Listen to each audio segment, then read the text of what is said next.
Y en este ensayo, pues básicamente las curvas son las mismas. Uno ve la inflexión que después de los 18 meses, ahí ven exactamente, empieza a haber un decremento en la posibilidad de mantener la enfermedad bajo control, mientras que si bien hay pacientes que obviamente van a seguir recayendo, las curvas son claramente diferentes para aquellos pacientes que se mantienen en tratamiento, ¿no? Entonces son puntos que yo creo que de una forma muy elegante traen junto tanto a la biología como a los aspectos clínicos de la enfermedad. Y de hecho, muy recientemente esta semana se publicó en la revista Blood el análisis final de este grupo trial. Y entonces uno de los comentarios más curiosos que me encontré, obviamente viene en la fuente de toda la información moderna, en el Twitter, ¿no? El doctor Hoffman, que está en la Universidad de Miami, que es una persona que se especializa en el mieloma múltiple, comenta ahí en el Twitter, ¿no? Y lo agrando aquí, dice: el análisis final del FIRST, muy buena información está incluida en el artículo, pero de verdad, dice a los editores del Journal del Blood, dice, ese es el nuevo estándar. Dice que no era estándar antes de que ya se hubiera publicado este estudio, y básicamente lo que está haciendo es un poquito mofándose de que en realidad esto es un esquema que ya lo hemos usado por mucho tiempo, ¿no? Es un poquito un humor benigno, por llamarlo de alguna forma, pero refleja el pensamiento que ya existe con respecto a este tipo de fármacos en los Estados Unidos, y termina diciéndoles, nada más reporten lo que vieron y ya, nada más, no nada, que es el nuevo estándar of care, ya ha sido por mucho tiempo. Entonces, ahora algunos comentarios sobre otras combinaciones, porque ha pasado algo muy interesante. Hace 7, 8 años, casi todos los fármacos que se aprobaban para el mieloma múltiple, de los cuales ya tenemos 11 aprobados por la FDA, iban con una espina dorsal que era basada en el bortezomib y la dexametasona. Y casi todas las aprobaciones recientes van con una espina dorsal que son la lena y la dexa, ¿no? Y estos son básicamente usando este concepto del triplete, añadiendo un fármaco al esquema de lena y dexa. El estudio de Turmalina obviamente era un estudio en el que se añadía el inhibidor del proteasoma oral, el ixazomib. Es un estudio muy interesante porque tiene una característica que ningún otro estudio tiene, es doble ciego. Fue controlado con placebo, entonces había una capacidad de tener un poco más de confianza en los resultados finales, y favorables para el triplete de 20 meses contra 14 meses, y favorable obviamente en los pacientes incluso de alto riesgo, por ejemplo, pacientes con lesiones del 17 de 21 contra 9.7 meses. Aumentaba la posibilidad del manejo de esta enfermedad. Ahora, hay otros estudios, bueno, primero el Turmalin, también la tasa de respuestas un poquito mejor, no dramáticamente superior, pero un poquito mejor. Pero lo que hemos entendido un poquito de este tipo de fármacos, también siendo oral, en este caso el ixazomib, que es un poquito más fácil mantener el paciente a más largo plazo que aquí el paciente que tiene que estar regresando y tiene que estar recibiendo infusiones, y quizás por eso la tasa de respuesta no es tan diferente, pero lo que estamos viendo en las variables dependientes de tiempo sí vemos una diferencia importante.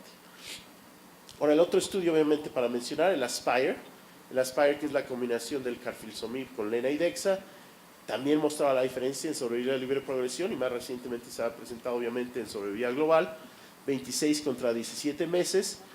Ahora, hay algo bien interesante, en casi todos los ensayos que se ha probado esto de lena y dexa como espina dorsal, estamos viendo alrededor de 18 meses de sobrevida libre de progresión. Es decir, puede llegar a ser mejor con el triplete, pero cuando uno compara esto contra el doblete nada más de bortezomib y dexametasona, los números en todos estos estudios son superiores. Y entonces eso vale la pena recalcarlo, porque conforme vamos a hacer comparaciones de los distintos estudios, hay que ver las poblaciones de control. Y como les menciono, en estos casos, todos los de grupo control tienen aproximadamente 18 meses con la espina dorsal de lena y dexa. En este caso, la tasa de respuesta sí es distinta, es muy importante. Incluso, aquí digo, esto es uno de los estudios que esto del béisbol y el fútbol como que cambia un poquito. Para primera recaída, tener una tasa de respuesta completa del 30%, pues es casi como con lo que veíamos de primera instancia en el estudio de los españoles, o sea, tasa de respuesta completa del 30%. Son esquemas muy activos, y para un paciente en mieloma múltiple que tiene una primera recaída, tener una respuesta completa del 31%, casi sería como primera línea antiguamente, ¿no? Y entonces con este estudio, y con el que les voy a mostrar después, combinación con DARA, uno dice, ok, ya me dijeron 5 años en promedio para 100 pacientes de primera instancia, sin hacer ninguna diferenciación por riesgo, etcétera. Con esos esquemas estamos hablando por lo menos de otra sobrevida de otros 2 a 3 años. Es decir, con primera instancia óptima y primera recaída óptima, estamos hablando de aproximadamente 7 a 8 años para el paciente de mieloma múltiple, que es lo que ya estamos viendo en las curvas que ya les mencionaba previamente, ¿no? Ahora, hay otra serie de combinaciones, quiero mostrar algunas de ellas que se han estudiado. Obviamente nosotros hemos usado por mucho tiempo esquemas, por ejemplo, del CyberD. No se ha usado mucho, por ejemplo, el Panovinostat, si bien ya está aprobado por la FDA. Pero aquí hay uno que quiero hacer un comentario específico, que es básicamente el estudio que se muestra aquí en cuarta línea. Es un estudio que se publicó por el centro de Moffitt, que es la combinación de ciclofosfamida, pomalidomida y dexametasona, que lleva una tasa de respuesta del 65% en cuarta línea, ¿no? Y lo que ellos básicamente reportaban es que el añadir este fármaco, que tradicionalmente no hay muchas combinaciones en recaída que se hayan manejado en ensayos de fase 3, si bien hay por ejemplo, el ciclo tal y como se presentó en algunos pacientes, hay menos estudios en recaída. Esto se publicó en el 2016 en la revista Blood por el doctor Bass, en el que se comparaba con poma y dexa nada más. Esto lo digo porque muchos pacientes, obviamente que ya los vimos que han recaído y tienen exposición previa, por ejemplo, a lena, pues la poma es muy buena opción, pero si todavía tenemos la opción de mejorarlo un poquito más, como que mejorar el cóctel, por llamarlo de alguna forma, le añadimos la ciclo y es obviamente una posibilidad importante. Para los pacientes, en este caso, tenían sobrevida libre de progresión en cuarta línea de casi 10 meses. O sea, no es lo que vemos en primera recaída, pero es una cifra muy importante de meses, ¿no? Y para terminar nada más con estas combinaciones, obviamente lo que vemos en el Pollux. El Pollux, como ustedes saben, es la combinación que se publicó ya en la revista New England el año pasado, el año antepasado, ya el 2016, con combinación de Dara, Lena y Dexa, y obviamente la mejoría en sobrevida de progresión muy importante para los pacientes, a 18 meses 76% contra 49%. Este es un fármaco que ya lo usamos de rutina, ya existe en los Estados Unidos, es parte, digamos, de nuestra terapéutica común y corriente, ¿no? Y se ha convertido un poquito como lo que es el rituximab para el manejo de los linfomas. Y en este caso en particular, uno de los seguimientos muy interesantes que se ha hecho, esto es enfermedad mínima residual otra vez, por ejemplo, en pacientes que se estudian con citometría de flujo, 24% negativo en la combinación de los tres fármacos, que eso llega a 10-5, es una en 100.000 células, al 10-6, una en 1.000.000 de células, que esto es con el marcador genético. El 12% de los pacientes tenían remisión completa con enfermedad mínima residual negativa, que son otra vez resultados como si fueran de primera línea óptimo, ¿no? Entonces, creo que tenemos cosas muy interesantes. Ahora, sabiendo que también teníamos residentes, quiero mostrarles un par de laminillas nada más muy breves para concluir, que van a oír más de esto y seguramente han oído en las sesiones. Son las células tipo CAR-T. Esto es uno de los ensayos más interesantes que existe. Por ejemplo, un grupo chino que se llama Nanjing Legend, lo presentaron en el ASCO el año pasado, con pacientes que tenían plasmacitomas cutáneos, un paciente que realmente teníamos muy pocas opciones de tratamiento, y en este caso, después de 83 días, llegaban a una remisión completa, y esto obviamente es algo que van a ver más y más, una serie de ensayos muy grandes en Estados Unidos ahorita para el manejo de las células tipo CAR-T, ¿no? Las células CAR-T, como ustedes saben, son células que se programan en forma genética, que expresan el receptor que hace que haya esta adhesión a las células diana. En el caso de mieloma, generalmente es el BCMA, se unen al mieloma.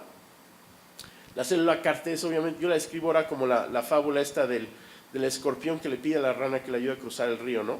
Seguramente ustedes la han oído, esta que le dice, que el escorpión le dice a la rana, ayúdame a cruzar, no te pico.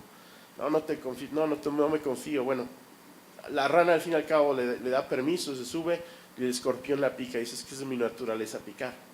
La naturaleza de las células T, estando en adhesión y en el contexto adecuado, obviamente van a tener efectos importantes contra las células dianas.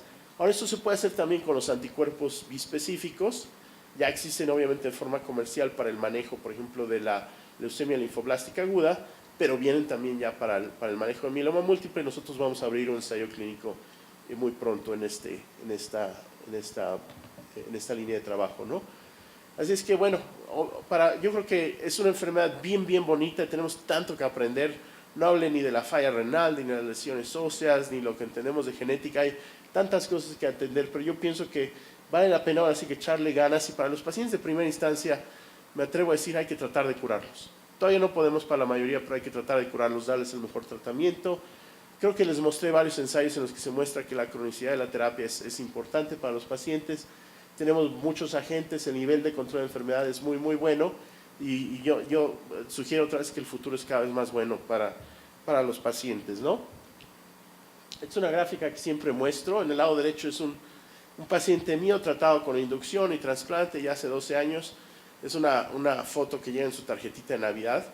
Y ya este niño es un adolescente, este bebito, y el paciente ahí sigue muy bien, ¿no? Entonces queremos seguir teniendo estos pacientes en nuestra consulta. Y para los residentes que siempre se acuerdan cómo se interpreta una electroforesis de proteína, gracias por su atención.